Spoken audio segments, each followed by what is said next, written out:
Welcome to Crossville Profiles, a venture about the people, pride, and progress of the Cumberland Plateau.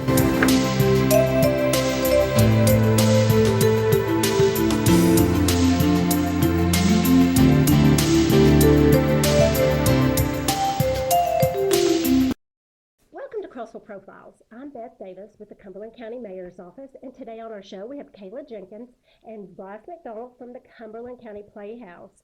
Welcome to the show, guys. Thanks for having us. Good. So today we're going to be talking about their upcoming production of Peter and the Starcatcher, correct? Correct. Okay, so let's tell our audience, what is Peter and the Starcatcher? So Peter and the Starcatcher, right? It's the best way we describe it is the grown-ups prequel to Peter Pan. Okay. So it's based on a series of books that Dave Barry wrote, Okay. and they're young children's books. Mm-hmm. They're very popular. It's a great series, and it tells you the story of how Peter Pan came to be. And it's just this swashbuckling kind of madcap adventure that has a lot of heart and a lot of magic to it. Yeah, it's really quite magical. It's a lot of fun. Yeah. Well, I mean, Peter Pan has always been everyone's favorite magical, Mhm. thing. Yeah. So this is interesting. This is good. So what are the show dates? When is it going to be running? Well, it's currently running now until Uh-huh. November 11th, November 11th. Okay. and we have shows Tuesday, Thursday, Friday, and Saturdays happening. So we've got Okay. matinees and evening shows for everybody. But it truly is your kids will love it, Uh-huh. but you as an adult will find so much heart in it, Yeah. and then also be kind of taken back because there are some things that they hit you as an adult that you're like, oh, I wasn't really ready to have that thought Yeah. about not being a child anymore and what Yeah. that Mhm. means and what we give up about Yeah. dreams and hopes and being kind to each other, and Awesome. so there's And some we cool need things that. like that. We do Yeah. need that. So then we probably will see some familiar characters or storylines, maybe. You What sure what will. what do you have on that end? Well, we have Black Stash, who turns into Captain Hook. So it's kind of fun to watch Peter Pan and Captain Hook both before become Uh-huh. who they are. The birth of Tinkerbell. Yes. You find out where Tinkerbell came from and how that Oh. happened. Mm-hmm. And then there's a twist at the end that my favorite part is being able to hear when the audience catches it Oh, okay. at the end, because there's a character they didn't realize had been with them the whole time in the show. And then when they catch it, you literally hear people be like, and I Yes. I Exhale. love that reaction that they Mhm. get that. So Yeah. yes, you're definitely going to see where Peter Pan came from, and Jason Ross is the Black Stash. Oh, well, So, enough said right there. I mean, That's there's enough said. some Yeah. scenery chewing going on, I will tell you that, as the Black Stash. But he's so great in the role. Right. Yeah. So that's some of the cast. Tell us a little bit more about the cast. Who would we recognize? How as some how of the big is your things? cast? We have 13. It's 13. Yeah. Yeah. Corey Clark is Boy, Yeah. Peter Pan. Oh, okay, good. Yeah. Isn't that adorable? Love him. Deanna Helgensen plays Mhm. a character named Molly, who becomes very important to the show, and she is the star catcher. Oh. Which you learn is the star catcher is a part of the Queen's armies, for a better lack of a word. Like, they're kind of like secret spies for the Queen, and they okay. are in charge of this magical stuff called star stuff. And so her and her father have to be a star catcher. But you're going to see Jason and Daniel and Michael, and you're going to see Emma and Corey. All our favorites. And Like Jensen. Jensen Oh, Jensen plays okay. Smeed. Oh, Uh-huh. You meet Smee before Smee was Captain Hook's right hand. He was the Black Stash's Oh, right hand. And okay. she's such a great Smee. It's so fun to Uh-huh. watch her. I'm sure. I'm Mhm. sure. and there's so much magic in the way that Wesley has staged it. Like, that Uh-huh. Wesley Webster directed it, and so there's just this like, they use crates and barrels, and there's magical things in the paint of the show, so that Oh. as the show goes on, things transform just based on the way that they painted it Oh, and that's the way we interesting. light it. Mhm. Oh. So there's like surprises in Act 2 where, again, people are gasping because you don't Uh-huh. know it's there. There's one light cue difference, and the whole set has changed. So is that some of the challenges that Yes. you face, making it, fantastical Yeah, and it was magical? definitely a collaborative effort between Wesley, myself, and the cast, and then the whole production team. Uh-huh. It was very tricky getting the set painted the way that it is. That is Well, and how do you take the book that it's based on? Mhm. Majority of the book takes place on 2 different ships Mm-hmm. that Okay. then get into a huge fight. So how do you create like Oh. a Pirates of the Caribbean type pirate ship Right. in the Adventure Theater, Oh, it's and in the also Adventure have Theater. Yeah. Oh, an even island, more of a a challenge. jungle, Yeah. another Navy British ship. You know what I Uh-huh. mean? Oh, that's a lot. Yeah. they And then did- like the ships crash into each other, so the ships break. Like Uh-huh. it's the whole thing, and that was tricky too. well, the ending of Act 1 is like 12 minutes long, Yeah. and it's called Hurricano. Mm-hmm. Oh. And it's a musical hurricane that Oh, wow. strikes these two ships, and people get thrown overboard, Yeah. people get thrown to sharks, I mean, so like there's just some really cool, I can't wait to magical, see that. theatrical things happening that are challenges, but they did a killer job. Well, I got a lot more to ask, a lot more questions to ask, but we're going to have to take a short break, and we'll be right back with Crossville Profiles.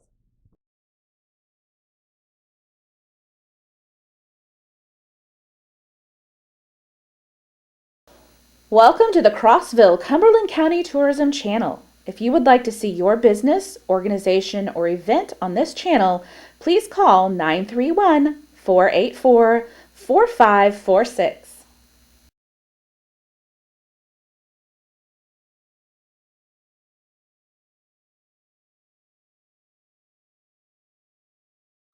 Welcome back to Crossville Profiles. We've been speaking with Kayla and Bryce from the Cumberland County Playhouse, and we've been talking about Peter and the Starcatcher, which we, in the last segment, talked about how magical and some of the challenges it was. But Kayla, you are the stage manager. Yes. So tell us what that means for this production. Well, it means I was there before rehearsal started, talking with Wesley about everything that we would need, and trying to get set up for that. And I also do all the paperwork.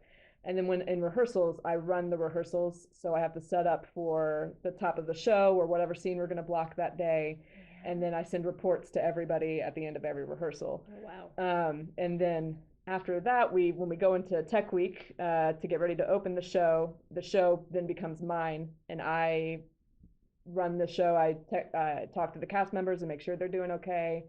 I run the light cues and the sound cues, and I set up the whole show. Like it's my baby. I have to give them all of their notes when they do something wrong from the previous show. Okay. And then I send a performance report at the end of every show. Wow. It's a lot. That's interesting. That is really interesting. So how long have you been at the Playhouse?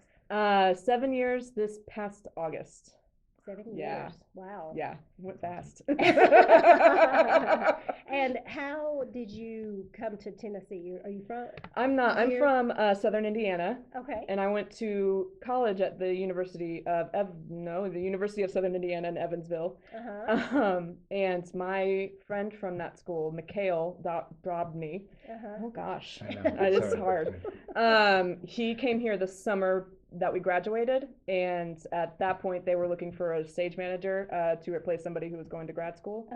And he hit me up and was like, you need a job in August. You should come down. Yeah, so he gave me a good recommendation and they hired me. Wow, and here we are 7 years later. Yep.